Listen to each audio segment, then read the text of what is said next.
Hello, everybody. Welcome. My name is Pete Timmerman. I'm the director of the Webster University Film Series. Tonight, we're starting our first event of our June focus on Otto Preminger. But I'll come back to our old buddy Otto and tonight's speaker and film here in a minute. First, I wanted to introduce the film series and what we do and who we are. So in relative brief, this Webster University Film Series is St. Louis's only year-round nonprofit cinema.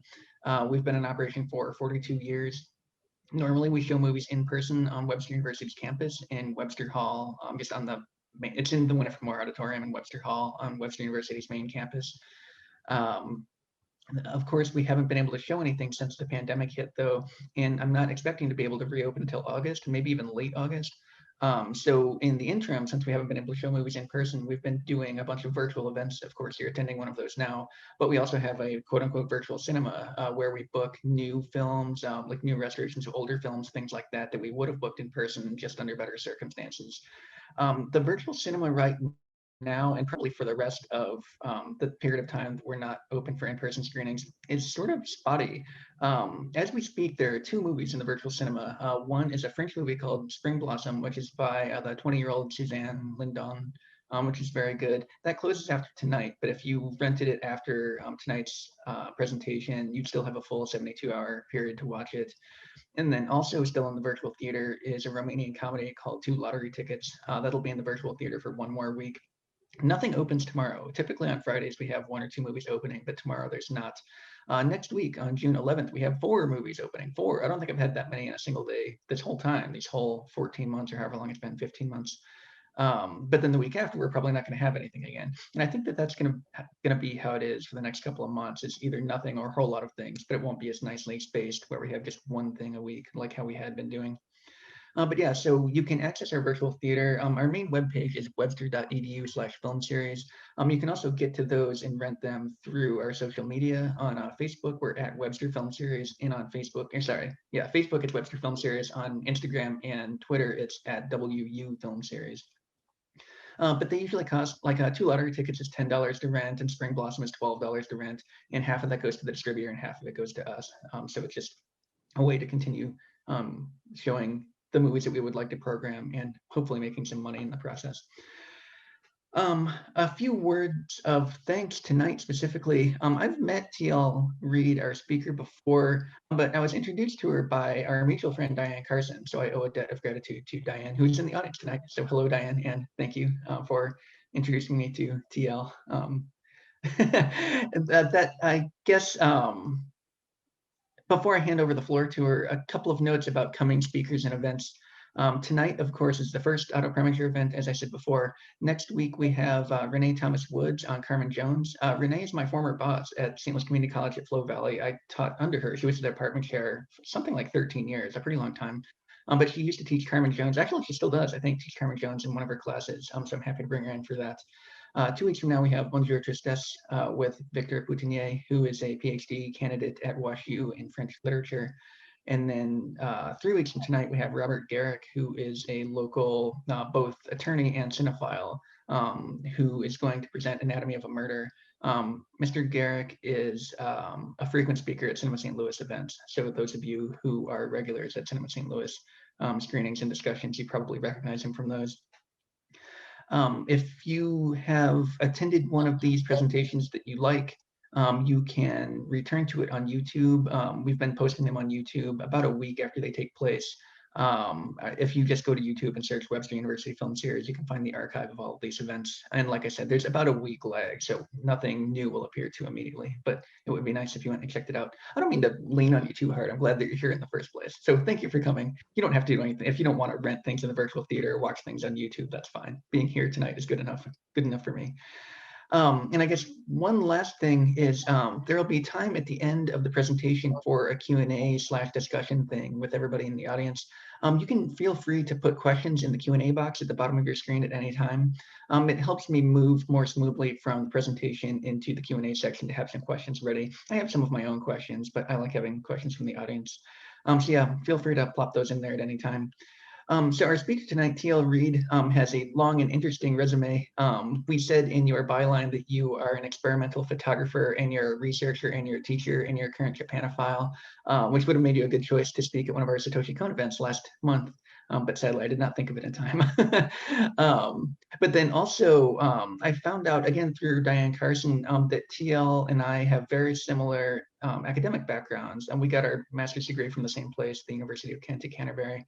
Yeah, I don't know, I feel like, yeah, that this was sort of a meant to be meeting of the minds. And then if you don't like what I have to say, what TL has to say, you can blame our professors at University of Kent at Canterbury, because we had a lot of the same professors. But with that, I will mute my microphone and hand the floor over to TL. I'm sorry, that was kind of a sloppy transition, but anyway, thank you, TL. I'll let you have the floor. Thank you, Pete. It's wonderful to be here. And right, so in a way, this is great because it's coming full circle for me. Back in the day, as I was finishing up at Webster University, my first paid gig was as Art Silverblatt's Girl Friday, helping him with a film noir class. And of course, one of the cool films that we showed was certainly Laura. And so quite honestly, even though I've been infatuated with film noir ever since then and have seen things over the years, and I've always done my best to include everything from Maltese Falcon to Double Indemnity in my classes, or Taxi Driver, things that verge into the more neo-noir, even showing Sin City to my classes because, hey, that's always a crowd pleaser.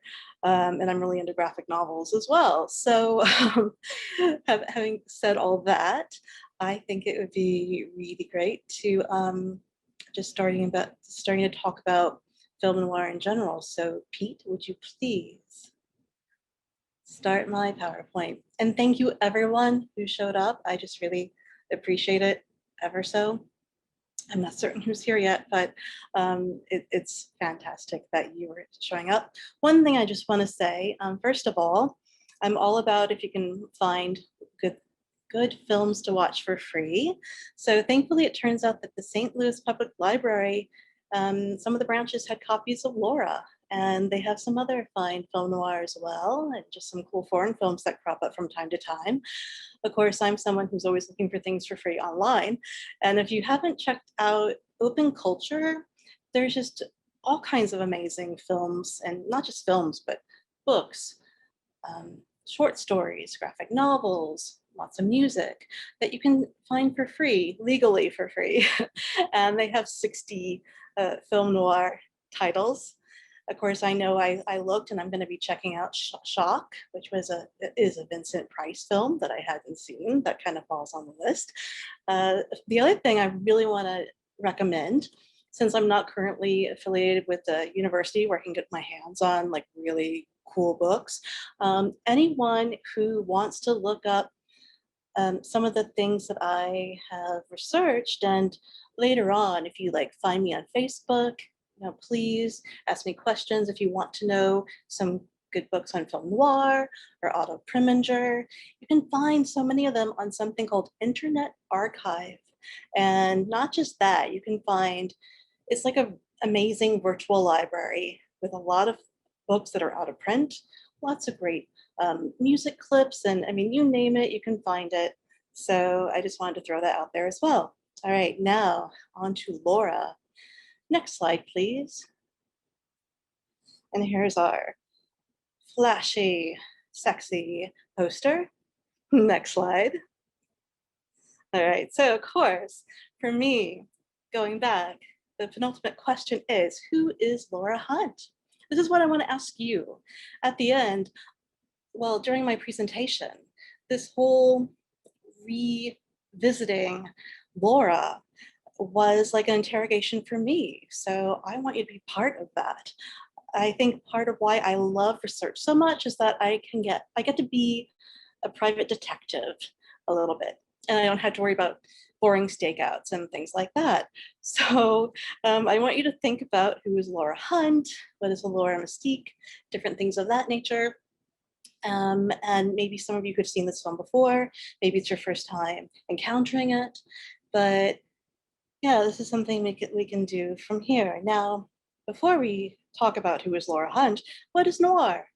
Some of you, again, might know. I apologize if I am preaching to the choir, but for those of you that may not know, just quickly, obviously film noir, French term, was coined by an Italian-French critic named Nito Frank.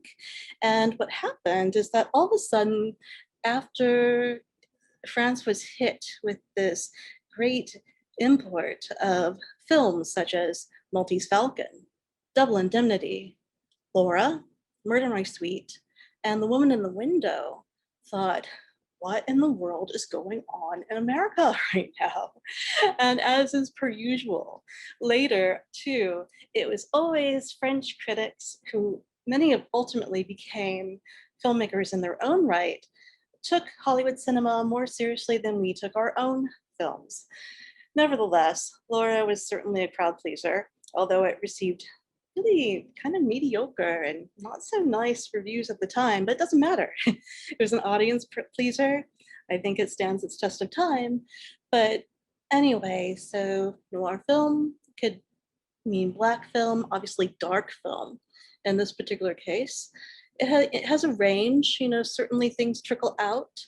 You can consider it a genre, not necessarily a movement per se, but it's definitely a style. And so if you think of the Maltese Falcon as the first one, for me, Touch of Evil was the last one, even though there are certainly films in 60s that kind of, keep true to the style, but certain concerns were changing and all of that. But yes, so you oftentimes had detectives, but by the end, when you have Hank Quinlan of Touch of Evil, they're certainly world weary, whereas at the beginning with Maltese Falcon, they're pretty sharp. And of course, in this case, our Mark McPherson, he's a really sharp, tough customer as well. And so obviously the influence is obvious, but it came from different places. And so many of the filmmakers, not all, because there are some outstanding American filmmakers who made noirs. There's also a lot of German, and in this case, Preminger, an Austrian immigrant, who brought their own influences. Other filmmakers were maybe coming from the horror genre and background, but Preminger, certainly it was theater, and you can see a lot of that, especially with how significant so many of the entrances are of his characters and his scenes. Everything has a meaning. It's not just some sort of, oh, now here's this character. No, every movement definitely means something. So you have these techniques, and of course, an amazing look. Of course, what I think is so special about something such as Laura is that at first glance, it doesn't seem noirish, not typically. It's so sunny and beautiful and lush. But then when the night seeps in, that's when you're like, aha, wait a minute, I was mistaken. Something seedy is definitely going on here. So may I please have the next slide?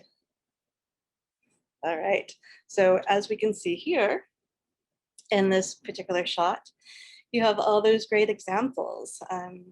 Faces being cast in shadow. There's a lot of this throughout the film where, as you're starting to wonder, who is that person?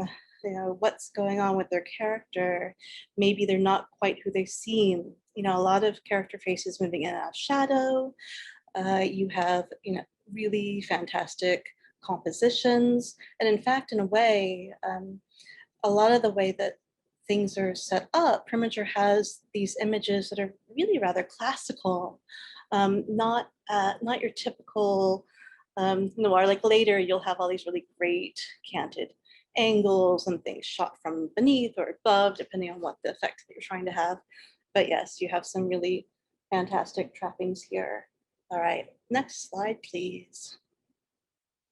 Now, in this particular case, even though Laura was nominated for many Academy Award, it ended up being Joseph Lichel He was the only person who actually won as the cinematographer.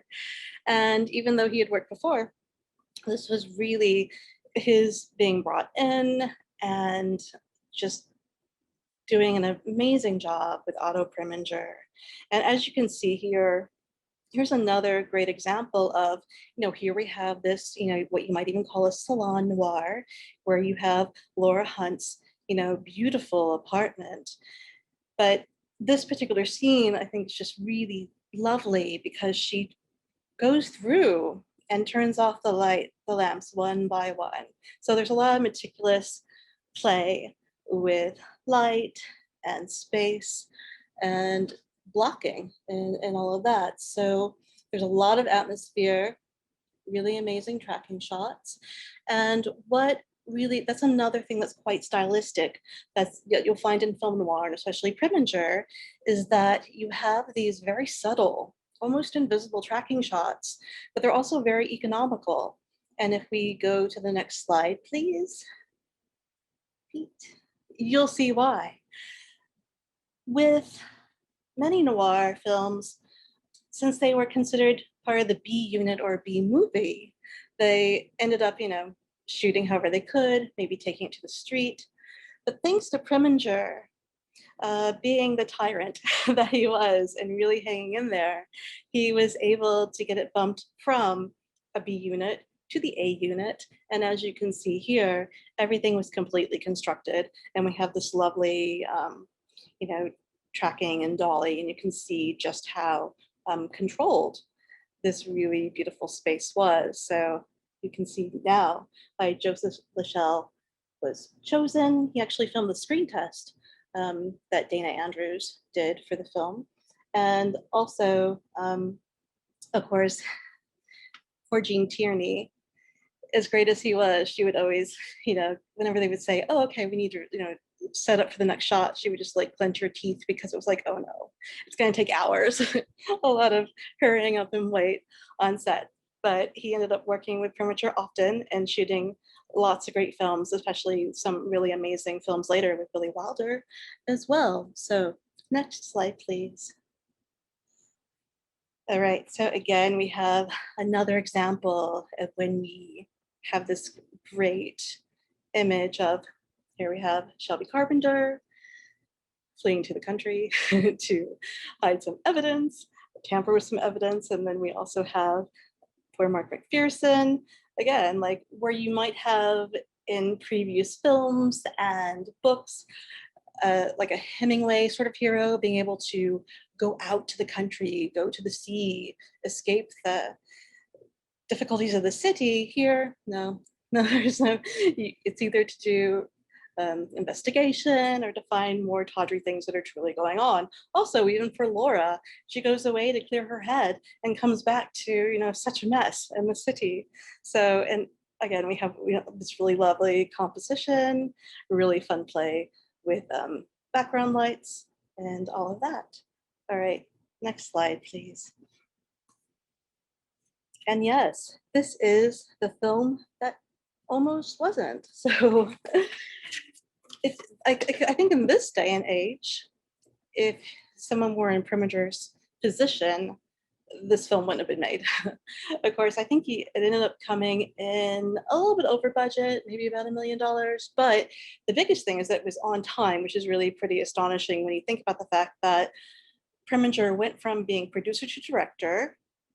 The first batch of shooting and the dailies that were seen by Zanuck just proved to be not so great. So it was Ruben Mamelian who was first used, and he basically said he just was in it for the money, which is a shame because he's such a masterful director otherwise. This just wasn't his project. And by persevering, Preminger was able to take it over. But of course, in so doing, he ended up doing a lot of throwing the baby out with the bathwater. And I think that's perfectly fine because it's certainly, from what I've read, it really serves this project. So basically, one thing that he did, he battled for Clifton Webb as Waldo Lydecker. I really cannot think of a better person, and even brought in one of the screenwriters to help with his dialogue to make it very snappy and sound like something very fit Manhattanite might say. And because of the fact that Clifton Webb was relatively unknown at the time and quite established in doing theater in New York, that's why he thought he was perfect, because the two previous people who were considered were heavies and were recognized as such. And so that would already give a lot of the plot away. And of course, the main reason why Preminger at first was cool with 20th Century Fox acquiring the rights to the original book and play is the fact that it had such an amazing gimmick. He didn't even care if he wasn't going to be able to direct it at first, because he, as he said, there's just so many plots, there's so many stories of the same. But in this particular case, when you have a murder victim who reemerges as the prime suspect, you've got to go with that. And so he definitely did. And thank goodness he did. So I don't want to go into much about how the adaptation changed, because, okay, if anyone knows where I can acquire a copy of the original book by Caspary, I would love to read it, but I haven't been able to lay my hands on one, especially because it seems that it's supposed to be a bit proto-surrealist, proto-feminist, sorry, and, you know, really indicating just the change that women had in society at that time. So I would love to compare, but certainly there were many attributes that seems that he got rid of because they would seem more literary and not be quite so cinematic, as makes sense. But yes, one of the things was, I think in the book, there was probably like narration from like every character's point of view, whereas in the film, obviously, we make Waldo more the main focus and character. So it's only his narration that remains.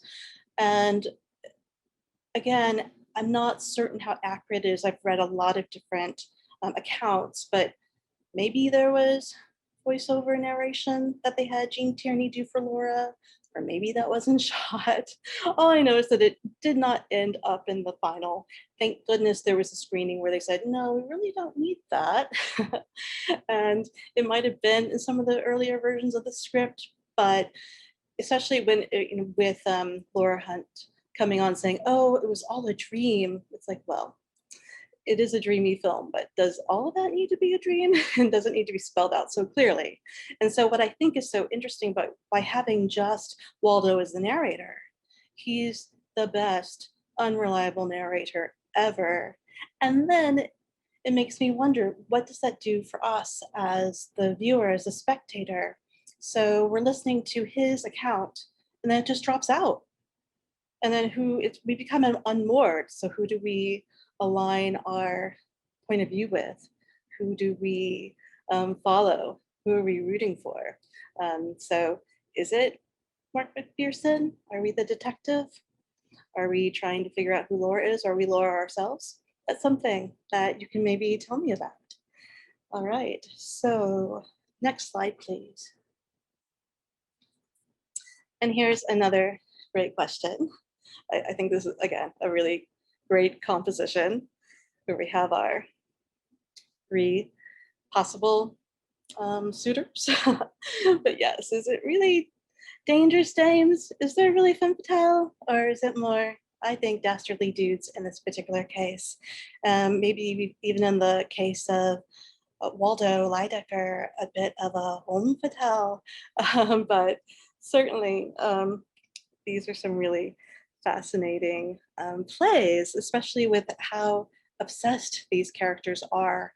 And of course, that is really fun how, for me, it kind of comes from, I think of the film Mad Love. If you haven't seen Carl Freund's film, you certainly should, because I adore Peter Lorre. And that was his first American film that he made. And of course, Peter Lorre was so wonderful as Joel Cairo and Maltese Falcon as well, but just the sense of being so obsessed. And also there's a play on Galatea and Pygmalion and all of that, and that those myths also certainly ring true in how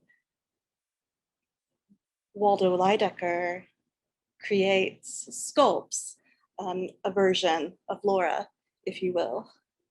Next slide, please. So this is a great quote, the male beauty in distress, because Vincent Price's character certainly has that quality. So no matter how much of a cad he is, you really just cannot help but like him. So I think it makes a lot of sense why Laura would want to help him out.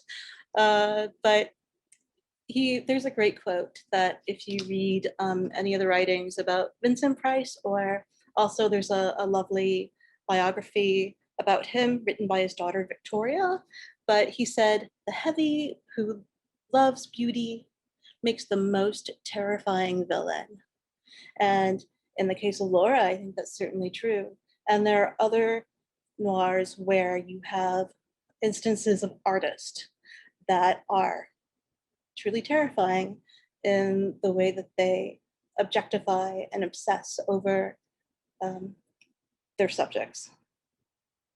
And also, just a side note, it sounds like, well, it would have been rather fun to be on the set because Judith Anderson and Vincent Price were often kicked off because they were always having so much fun and would laugh so loudly and hysterically that it was just like, okay, off, not your scene.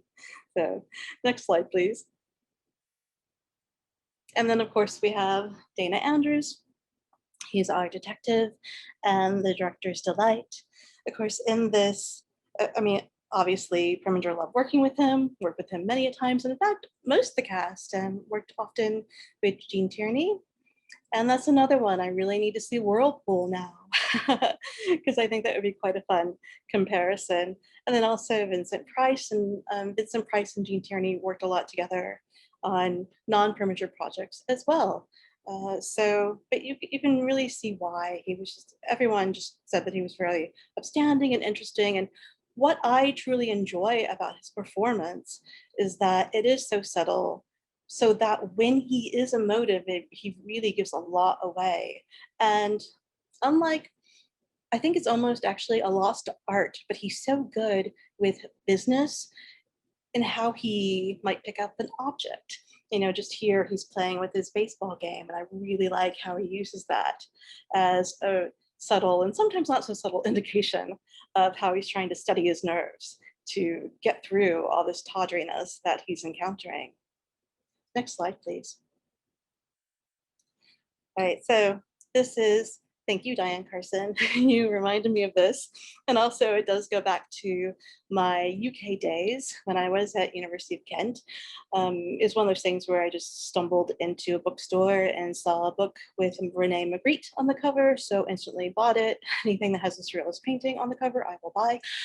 So in this particular case, though, what I highly recommend, that book is based on a BBC series called Ways of Seeing by John Berger. And you can actually on YouTube, and really good quality. And there are 4 episodes and they're 30 minutes each, and they're fascinating. And besides the fact that you get to see John Berger looking super groovy, wearing a shirt that most hipsters would kill to have, you also get a lot of wonderful insight about art and about how we see things. And of course, it eventually inspired people like Laura Mulvey to write about visual pleasure and the gaze and all of that. But in this case, we have men dream of women, women dream of themselves being dreamt of, men look at women, women watch themselves being looked at. Women constantly meet glances that act like mirrors, reminding them of how they look and how they should look. Behind every glance is a judgment. Sometimes the glance that they meet is their own, reflected back from a real mirror. As with the Newton painting, women were a sight to be looked at. And I think there's a lot within this when I watched this particular episode, and then also there's one about oil painting that really applies to Laura.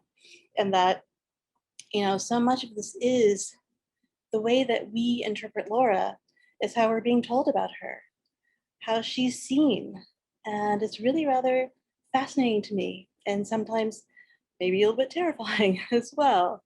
But go ahead and advance to the next slide, please. So there's also a moment where Verger talks about the difference between being naked and nude. To be naked is to be oneself. To be nude is to be seen naked by others, but not be recognized for oneself.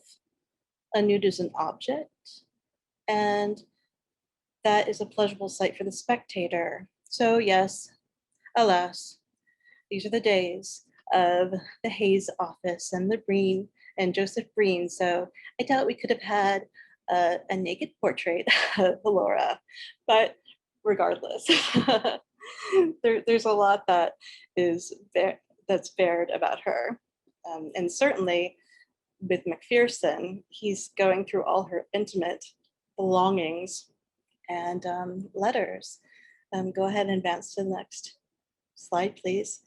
All right, so the other thing is, I was talking about the oil painting, and it's very valuable. So that's why it's so interesting that there is this painting, this portrait in Laura, because obviously she was adored by another suitor who wanted to paint her. He painted his interpretation. Of course, that's why Waldo just despised it, because supposedly he didn't capture her warmth. But again, if Waldo was sculpting Laura, this painter was painting her. But yeah, so it has this level of prestige. Laura is doing well. She doesn't necessarily need Waldo anymore to accomplish what she really wants. You can see a lot of reasons why this painting would be such an object of contention. So the other question is, how does Laura want to be seen? And all right, go ahead and advance to the next slide. Now, here's what's really great about this portrait.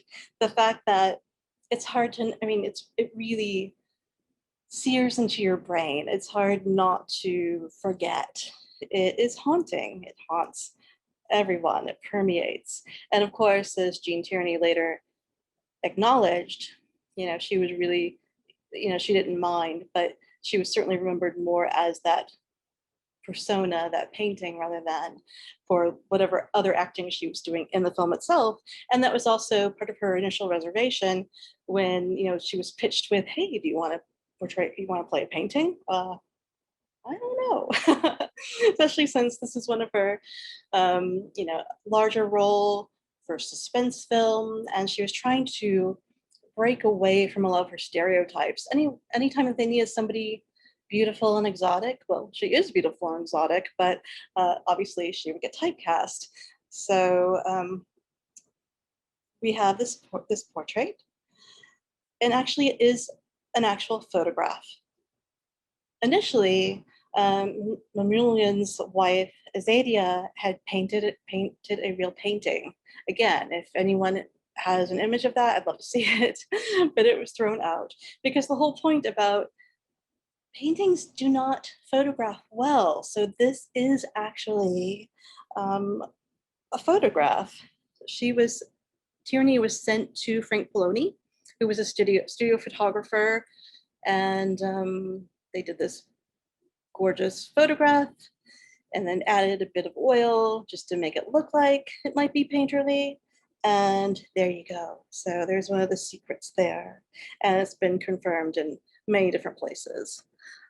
So one question in thinking about who is Laura, how does she differ from her portrait? What is the aura of Laura? Next slide, please. And of course, she is, I think too, part of why Tierney was so perfect for this part is that she is, as Vincent Price said, an imperfect, odd beauty and very timeless. So I agree with him. All right, so in this case, we have the interrogation of the dream into reality. Now, going back to what I was talking about with John Berger, what I think about this interrogation scene, what is really kind of interesting is that the way that it's set up, it's almost as if she's, the bright light that's accosting her is actually more, it's like a mirror. It looks like she's in front of a mirror, which is kind of interesting as a construction. But also, in this particular case, go ahead and advance to the next slide. He, of course, falls asleep in front of the portrait. He's definitely madly in love with Laura by this point. And so, he wants to force her confession. And there's two levels of that, because just as we're trying to figure out who is Laura, and also trying to figure out who really killed Laura, or in this case, actually Diane Redfern, more than him wanting to know she was the murderess, he wants to know, is she really going to marry Shelby? And I think he's more relieved about that than, if she's innocent or not. But, he starts it off, he wants to be looked at. He makes certain that he, shines the light in her eye where she could only maybe look to him for relief. And because of that, she is in all this discomfort, but finally it makes her real. She's no longer that ghost haunting her boudoir. So, and also I love the line where finally he's like, okay, you're clear, I didn't even book you. And hey, I reached a point where I needed official surroundings to bring himself back into line. Next slide, please. And then of course we have just a few thoughts that I had about this world of Laura. It's a man's world, but here she is climbing her way up in it. Yes, she had endorsements, but if she didn't have the talent and the chops, she couldn't have backed herself up and to the point where she got to where she could help a, a dude in distress. So this is a world of action, and she's subject to a masculine pace at the beginning through Waldo's deceptive narration. And finally, when she enters her room for real, returning from the country, then we go into real time again. But she is so passive, just as a subject in a painting would be, just as an object would be. So she goes from being passive to active, but is she ever really kinetic or dynamic? What does Laura actually do for herself? That's, I think, an interesting question. And of course, by the end, time literally stops. And just a thought that I had as somebody who adores surrealism, and I was just thinking too about, Luis Buñuel. Obviously, the surrealists would have adored this movie, films like this, because of the mad love quality of it. When I'm thinking about, you have like this dual play on objects. Surreal objects, you find something that's just very ordinary and day to day, and then you dream this desire upon it, and maybe to the point of obsession, and it takes it to a different level. Well, in this particular case, you kind of go the other way, where you have these objects that are utilitarian, and then they just become destroyed, whether it is Laura or whether it is the clock at the end. And also that doubling is really interesting as well. The fact that we have two clocks, the fact that we have ostensibly two Lauras. Well, three, we have the victim and the one who wasn't the victim, and then also the portrait of Laura and the flesh and blood Laura as well. Next slide, please. And so here are, our first image of the clock again. Nice, sunny, hot New York day. Next slide. And then how sinister it becomes when the night emerges, and then also when we know what it's actually secreting. Next slide. And here, our broken clock. The end of Waldo's obsession, the end of time in the film, and the end of our film, but a very striking, strong image to resonate with towards the end. So next slide. All right, how are we doing on time, Pete? Okay, so I left this at the end just because I didn't know if I'd have to cut or not, but I just love just this thought of, do clothes make the woman, since we're talking about the essence of Laura, how she changes, or at least how we are told she changes. But again, we have her first encounter with Waldo when she's being quite assertive, actually, which is great, but still sweet, kind, a bit innocent. And we see her looking maybe a bit more, well, not as glamorous as she eventually will. So next slide. And here she is in, well, to me, it just felt like the secretarial pull, but, you know, trendy, but modest. Next, please.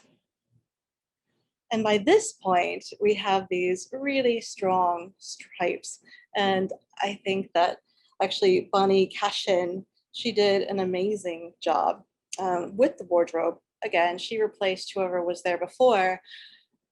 And they actually had to get approval from the Hayes office, because initially the original director had the characters wearing like these long flowy clothes. It's like, well, wait a minute, this is a very modern and you know, these are super modern women, and so they wanted to express that. So Bonnie Cashin, who eventually, well, she won lots of awards, did a lot of work in theater with dancers. I think she actually did costumes for the original Rockettes, who were called maybe Roxyettes. I don't know, some of my trivial finds, but she was eventually connected with the couture. But yeah, Bonnie Cashin was given $15,000 for a costume budget. And if you think about it, that's really pretty astonishing, especially because Preminger was just like, well, no, you know, I want Laura to wear real jewels. So they were renting real jewels, and there were all sorts of really wonderful accoutrements that were being used. So every single detail was paid attention to. So yes, we have this very strong career woman now, and she is towering over Waldo. Next, please.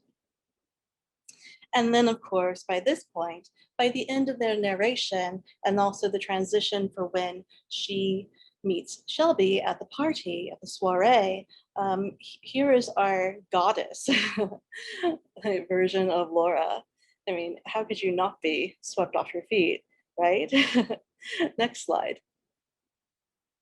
But then she starts to change as well. And of course, I love the line, I approve of the hat, the girl in it too. And it's kind of fun because this version of the cloche is actually a design that Cashin came up with. It's called the Spaniel Ears hat. And she wears different versions a couple of times, you know, when she returns from the country as well. So again, she's changing her look. Next slide, please. And then by the time that she perhaps is thinking about being a domestic engineer rather than the head of her own advertising agency, it's like, yes, she's looking a bit more demure, but I love like this kimono with these stripes, the Eastern touches, again, glamorous, but also very streetwise and ready to wear. And then of course, all the plays on the Venetian blinds. You know, you can't have a noir film without them. All right, next, please.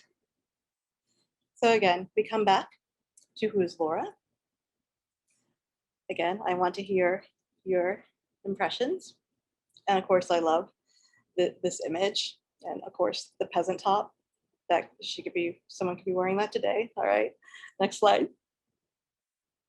And yes, let the celebration interrogation begin. Thank you, Pete. All right. With that, we can open up for questions from the audience. It looks like there are a few. Normally I keep up with them, but I was not today. So I'm just going to read this blind, and hopefully there's not bad words in it. So this is from Don Haynes. Why do you think Waldo Lydecker decided to meet Detective McPherson for the first time while bathing? Could it have simply been a superiority complex, or was it intentionally designed to try and make McPherson uncomfortable? Those are some excellent questions, and maybe some audience members would like to answer as well. There's a few different readings to that. You know, it definitely is intimidating. It's also this sort of I'm above you. Because he, at the very beginning, like you start with the clock and he's like, oh, you have to wait. Wait for my time. Now you may enter. So there is certainly that, but you could also read it as well as that, depending on what we're going for here, besides the fact that there's also that, kind of homage to like death to morale anytime I see somebody in a bathtub.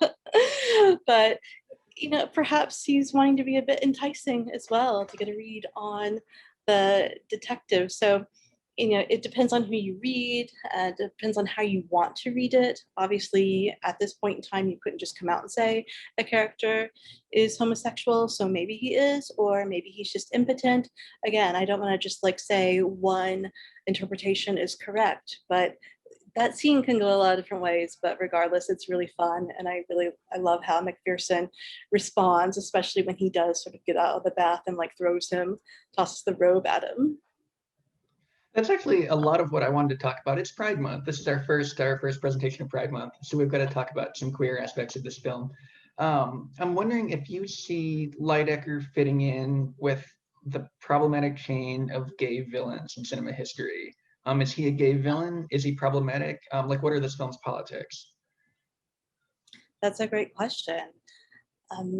Yeah, it's that is truly difficult, because it can be read in different ways. And I think probably someone like Richard Dyer would have written something like that. I might have to dig into that.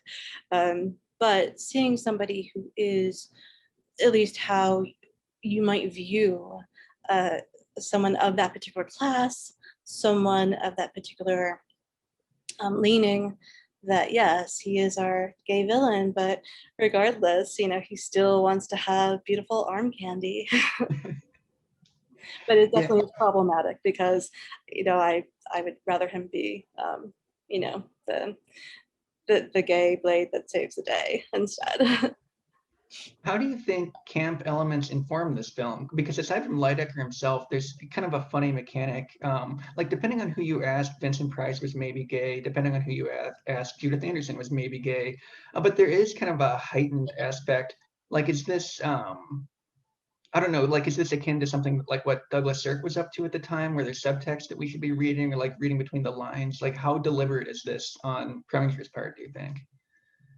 I would think extremely prevalent, because he certainly had strong views. Of course, when you read, I think a lot of things that he might have said were for effect, certainly dramatic, and whether or not he really meant them, who knows. But it certainly makes for wonderful drama. But yes, I mean, he's getting at something, because obviously later on he loves to deal with anything that's controversial. And later he is actually able to deal with homosexuality and advising consent. So it's not something that he would be foreign to. Also, the fact that it's problematic is even maybe the representation of Laura. Is the whole point, though, is that he has all of these female characters that are the leads that he's really fascinated with, that he's presenting in a way that other directors may or may not be. So there's really something to that as well. So I think maybe on a certain level, again, I know everything I read. I love Foster Hirsch's writing, but he just reads that everybody is gay. And I don't necessarily agree with that, especially someone like Shelby Carpenter, because to me, he really just has that sort of genteel Southern gentleman quality. If you want to read him that way, that's fine too. But regardless of what his where his leanings may lie, the whole point is he's still using women for their money. And he's somebody, in a way, that's why I see that he's so diametrically opposed, and why Waldo really dislikes him, even though for those who love to give it a gay reading would say, well, they're very well suited for each other, but they're not, because somebody like Waldo, is self-made, and he views himself that way. And now he's to the point that he's made himself, so he needs to make over some new person who just happens to be Laura Hunt.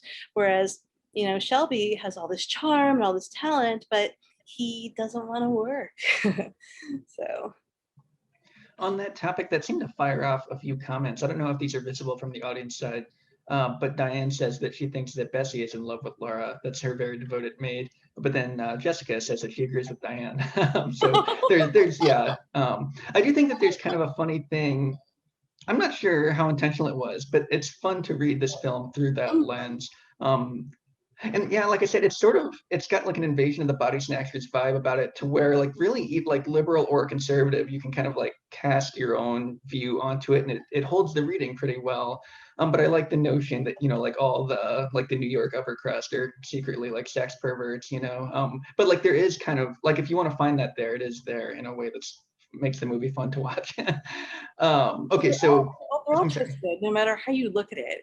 And what I also like is that even though, you know, Laura is unattainable and mysterious, but then we still get some notions of her and the things that might make her a bit more salt of the earth and sweet and down to earth. But yeah, there's also, you know, different moments where, like, for example, well, thankfully, because again, Preminger's so persistent, he ultimately gets to work with Duke Ellington, as we'll witnessed in Anatomy and Murder in just a couple of weeks. But he really wanted to use Sophisticated Lady by Duke Ellington. And as much as I adore that song, I'm glad that he went ahead and went with David Raxon and had him do this beautiful score, especially because it kind of has like a Ravel quality to it as well. And then, you know, I mean, Laura, she needs her own theme song, but when he was, you know, describing like, well, what are you wanting and what am I coming up with and why would you want Sophisticated Lady? And then, you know, Preminger, again, we don't really know how tongue-in-cheek it is, but he told Raxon, oh, she's a whore. You know, it's like, oh, okay. And there's also supposedly that problem with why he didn't have the original writer of the book, you know, have her adapt it, because of the fact that she saw Laura in a particular way, and he didn't see her as being very sexy at all, or as being very immature, and maybe secretly there was like this predatorial quality. So again, that might be there, it might not. It's however you want to read it, but it's fun nevertheless. Ooh, sorry, my cat decided now it's a good time to jump on my lap. So next question is from Diane. She says, you've touched on this, but it seems like every man projects onto Laura what he wants her to be, but when she's more of a cipher. She seems to like many noir women on whom a personality is projected, which turns out to reveal more of the man than the woman. Do we ever know the title character of this film? She lies, she contradicts herself. Who is she? Right. That's my question. Who is she? and, and I think that's perfect. The fact that, you know, she is described as a cipher, and why it resonates with me so much as a surrealist, because there's all these desires being dreamt upon her. Laura is whoever, you know, it goes back to with John Berger, what he's talking about with ways of saying. She is whoever interprets her. She is however she's being seen. And so it's especially as spectators, then it's like, well, how do we see her? And that's also my question, like, does she ever do anything for herself? Is she ever truly active? You know, there's even that moment where, you know, poor Bessie, you know, she truly thinks that, you know, Laura has risen from the dead, or that she's a ghost. And after her sort of like maybe playing with domesticity, and she's going to make coffee for her, you know, new interest, Mark McPherson. It's like, well, no, you go ahead, Bessie, you make breakfast. It's like, well, no, if you were truly, truly sweet, as everybody's saying, you'd go ahead and make coffee and breakfast, and you'd let Bessie sit down. So. Well, on that point, our next question, just by coincidence, is from Charles Jacobson. This is pretty much exactly what you were just talking about. Do you think Laura could have been a little nasty? She certainly has an edge versus Waldo when you first see her, but that edge seems to diminish. Definitely. And also, if she's someone who's been sculpted by Waldo, she's going to need a bit of edge, isn't she? Next is from Jen Parada, who I probably just butchered your name, Jen, I'm sorry. She says, I know of an Agatha Christie novel that preceded Laura with a similar plot twist, but is Laura the first Hollywood film to have the narrator as the murderer? Yeah, good question. I'd have to look into that. I mean, certainly it was something that, you know, Preminger truly wanted. And that's what I love about film noir, is that, you know, you slowly make that transition from crime stories to something that's a little bit more deep and sorted, and also that transition from the Gothic novel to something that's a bit more contemporary. So even though there are certain plots that are shared, with noir, you find all those really wonderful twists. A story being told from the point of view, well, many stories being told by the point of view of a dead person, uh, or those like Laura, where that narration is meant to completely thwart your expectations and throw you off. In on that point, in David Bordwell's newest book, it's Reinventing Hollywood. It's about different narrative strategies in Hollywood films in the 1940s. He spends a lot of time on Laura. It's one of the films he looks at the most closely, but he comments about Waldo that for a dead narrator, he's either badly informed or duplicitous, which I think is kind of a funny notion. You don't really know what his motivations are as narrator. Maybe he's a lying narrator, maybe he's unreliable narrator, maybe he just isn't informed terribly well. There's a great Roger Ebert wrote a great movies essay about this film. It's in the second collection of great movies. You can just get to it at rogerebert.com. But Ebert argues that like the murder is just it doesn't matter. Like he said, he's seen the film 4 times, and from time to he just doesn't remember who it is in between watches. Like it's an afterthought who the murderer even is, which I think is funny. But it goes Um, back to the point that, the crime itself doesn't really matter. It really is all about the mystique and the investigation of who is Laura. I should put in the last call for questions. We're starting to run up on the end of the presentation. I still have one from the audience and a few of my own, but now's the time. If you have any questions you want to ask, put them in the Q&A box, please. So from Sherry Snyder, she says, why doesn't Laura remember being gifted a shotgun? Sorry, could you repeat that? Why doesn't Laura remember being gifted a shotgun? Oh, yes. Again, like a great question. And the other thing that's so charming about Laura and so many film noirs is that there's all these plot holes. Things that you really just such an effectively made film. You just like give over your suspension of disbelief, like, yes, and why didn't she do this and why didn't she do that? Well, again, yeah, she was given it, but it wouldn't be something of her interest. And obviously I think the implication is that she wasn't like, Shelby didn't really show her how to use it. It was just sort of like, here, this is for your protection. And she's thinking, oh, that's nice, honey, but it's not a, shiny object. Like, come on. Where's the Ming vase, baby? Well, that Ebert Great Movies essay I was just referencing, he talks about it. I feel like it's one of the most negative great movies because he seems to just not know why it works, but it works. So he spends most of the essay being like, why would McPherson let Waldo, who is a suspect, follow him around while he's interviewing other suspects? There's a lot of stuff like that in this movie. It doesn't matter. It's a fun movie to watch.